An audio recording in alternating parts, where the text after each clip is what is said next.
How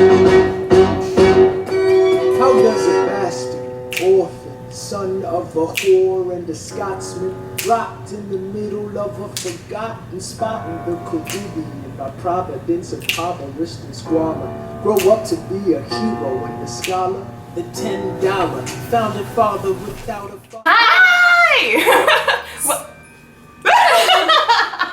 Welcome back to Ally&O'Malley! Wow! So, we're doing this in response to Emma Watson and Lin-Manuel Miranda's interview where they sorted the cast of Hamilton, and we disagree. Highly disagree. Highly disagree. I mean, like, Burr is a Slytherin because he has no character development. Did you forget all of Act 2?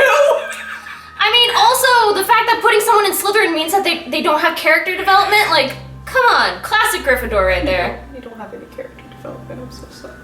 Our plan is to sort the cast of Hamilton, and we both have different, we don't know exactly what each other has sorted. So we made a list of characters and then went off, did our own little research on it, and decided what houses we would put them in, and we're gonna sit here and make it into a game. Because we love Hamilton and we also love Harry Potter very much. And before we start, we need to say our definitions, like what we're going off of. First, that these are the qualities that they value, not necessarily the qualities they exhibit, which is an important thing to keep in mind with sorting characters. Yes, and also we went off of purely the definitions of each house from the Harry Potter wiki. So let's read them out, shall we, real quick? Gryffindor, we have bravery, daring nerve, and chivalry. For Hufflepuff, we have hard work, dedication, patience, loyalty, and fair play. Seriously, we get the most words, but we get the least amount of characters. There's more description than we have characters. Slytherin, we have ambition, cunning, and resourcefulness. And Ravenclaw, we have intelligence, knowledge, and wit. So that's what we're going off of. I hold up his little sticky note. So we have Slytherin, Gryffindor, Ravenclaw, and Hufflepuff. For obvious reasons. Yes. Alright, so our first character is Hamilton. Yes, this is gonna be the big doozy. The doozy? Okay. So our first character is Mr. Hamilton himself. So, ready? 3, 2, 1. Whoa! Alright. So let's both give our reasoning then. Okay, well, I first sorted him in Ravenclaw, actually, because he's very witty, he's very intelligent, very sensical, but that's when I remembered he's very meticulous, he's very cunning. Like, he knows what he wants, he's very ambitious, and that gets in his way. Because, like, he ends up messing up his relationship with Eliza, his son ends up, like, dying. All of these horrible things happen because of his ambition and just his... I was actually having trouble between Gryffindor and Slytherin, and the reason I was having trouble with Slytherin is because cunning typically means using underhanded means, and he's always been very upfront about everything he does. But what changed my mind is the room where it happens. That's where you see his cunning in play. Because you have it from Burr's perspective, so it's the only real part that we get that's very one-sided in their viewpoint, and you see. And also the way that Burr explains Hamilton, like Hamilton doesn't hesitate, he exhibits no restraint, he takes and he takes and he takes. He has nothing to lose, so we don't really see his cunning in effect as often as we would, because he has nothing to lose, so he doesn't have anything to hide. And also, like, he's the lead. Yeah. So, like, you don't wanna have a criminal lead, but yeah. He's Slytherin. Yep, he's definitely. I'm so happy that we agree. All right, so next character is Aaron Burr. Okay. Ready? All right. 3, 2, 1. Okay. So this is actually the only character that we talked about beforehand because, I mean, he is such a complex little piece of him. Because, and the reason why I think we also agreed to it too is that he has a lot of character development. Because in Act 1, that's why I stuck with Hufflepuff, because in Act 1, he's very much this person who he's loyal to his family, even though like they've all passed away. He's also loyal to his like fiance, the guy that, or not fiance, like the girl he loves. So he's Theodosia. So like you see this guy who's very hardworking, very dedicated, very passionate about what he wants to do, and he's very he exhibits all the Hufflepuff traits. Like, what is it? He's hardworking, heck yeah, dedicated, I mean, yes, patient, he waits and he waits and he waits. And like, he's loyal as all heck, and he believes in fair play. That's why he's so upset at Hamilton. He's like, I have done everything right, and yet you are still surpassing me. But I also agree with Liz and say that near the end of Act 2, he becomes a Slytherin because I feel like he embodies Hamilton. And here's where I would say that they are both Slytherin, and the reasons why they seem so different is because of what they have at stake. Like I said before, you don't see very much of Hamilton's cunning because he doesn't really have a whole lot at stake, but with Burr, he's faced consequences and he's lost so much, so he's very hesitant.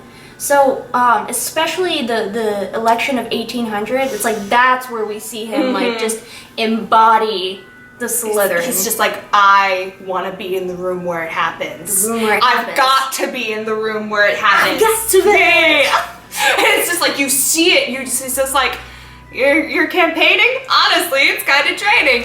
Sir, is there anything you wouldn't do? No, I'm chasing what I want. And you know what? What? I learned that from you. Learn Slytherin. He learned Slytherin from Hamilton. Yeah, which is, it's very true. Like Hufflepuff and Slytherins, it's a very fine line between us. This is why we make the best friend groups. Yeah. Okay. Whoa! So, we had some camel troubles. Woo! It literally cut out right after Burr, so we got up to about Washington and realized the camera isn't loading. So that's why it's terrible lighting right now. It's dark. Yeah. Because it's winter. So we're gonna have to redo this. So, we kind of already did this, and we already knew what each other's answers were anyway. Up to Washington. Yeah. Well, no, before, when we were doing Eliza. We already knew what each other's answer was anyway. Oh, yeah. Because this one's the obvious one, which we totally disagree with Emma Watson. Totally. Yeah. And Eliza, 1, 2, 3. Hufflepuff. Hufflepuff. She's the embodiment of a Hufflepuff. She's me. Hufflepuff. Just like everything about her is a Hufflepuff. Like Like literally the whole last song, Who Tells Your Story, is her just being she tells our story. Literally hardworking, dedicated angel. Loyalty and fair play, also the thing that she really values, fair play. That's why, like, she eventually does forgive Hamilton, but ultimately, the whole burn. What do you do to someone whose life is writing? Watching it.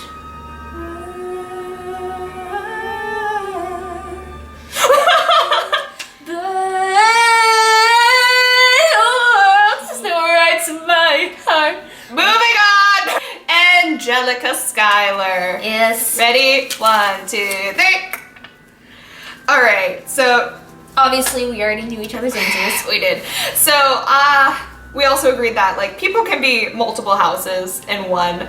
And I feel like Angelica is definitely that. She is because she's very dedicated to her sister. Like, that's her one main thing. It's just like she doesn't go after Hamilton because she knows that Eliza would be the best fit for him. And it's just, she never tries to intervene with that. But, yeah, and also we agreed that we don't really have too much information about Angelica to really decide, to really hone in on whether she is a Hufflepuff or a Ravenclaw. But what I was saying for a Ravenclaw is that I believe she's a Ravenclaw because I see those sort of familial traits in Hufflepuff. Like, she's very loyal to her family, but I would say that for a woman in her time, she really values intelligence. And she really values, like, knowledge and wit. Like, yes, she said, when I meet Thomas Jefferson, I'm not compelled to include women in the sequel work. And so I think, like, that's why I personally put it in Ravenclaw. But like we said before, we don't have a narrative of Angelica. This is Hamilton's narrative ultimately, so even though they tried. I mean, like, oh yeah, not women weren't even like talked about in that time. Like, my goodness, you might as well have a dog if you had a wife. All right, now we have Thomas Jefferson. 1, 2, 3. We also agreed on this one. Yeah, he is a stone cold Gryffindor. Yeah, and you might think like, oh, but isn't he kind of the villain of the story? And it's like, just because you're the villain doesn't mean you can't be a Gryffindor. I think a lot of common misconceptions is that like, oh, Slytherin's the evil house and Gryffindor is like the hero all the time. It's like, no, everyone has their bad traits. Yeah, and also like you get that real Slytherin Gryffindor rivalry between literally the two Slytherins, Burr and Hamilton, and Thomas Jefferson. Like, he is so brave, and he sticks up for what he believes in. He believes in, like... That's the biggest difference between, like, Burr Hamilton and Thomas Jefferson, is that Jefferson, he doesn't only fight for his own place in society, he fights for the farmers. That's, like, what he believes in. He's like, brave, and he stands up for them. Like, he fights for a group of people rather than himself, which is one of the big distinctions between them. Southern Democratic Republicans. All right, so if you guys have any sort of like just preliminary, if you guys disagree with any of ours or you have your own reasoning for your own characters, like please leave it down in the comments below. Oh yeah, please, we love that. Love. We'll fight you, but... Well, I may just passively just be like, I mean... I will fight you. The difference. That's why I'm a Slytherin and she's a Hufflepuff. Another word got around, they said this kid is insane, man. Day while slaves were being slaughtered and carted away across the waves, he struggled and kept his guard up. Inside he was longing for something to be a part of. The brother was ready to beg, steal, borrow, or barter.